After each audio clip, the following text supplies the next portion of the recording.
जानता हूं मेरी प्यारी बहन आज इंटरव्यू की वजह से सैड है, ऐसा ही है ना?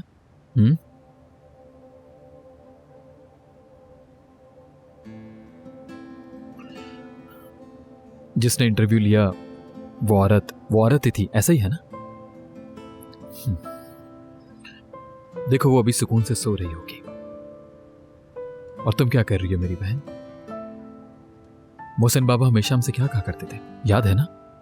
फालतू इंसानों के तासुरात को अपनी लाइफ में आने की बिल्कुल जगह मत दो, है ना?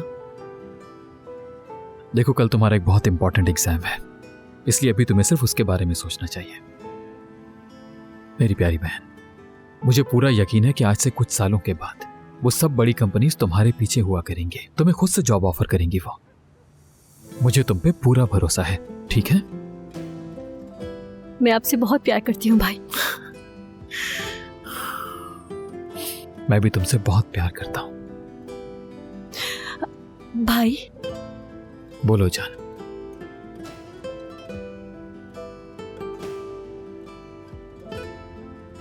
क्या हुआ? कुछ नहीं।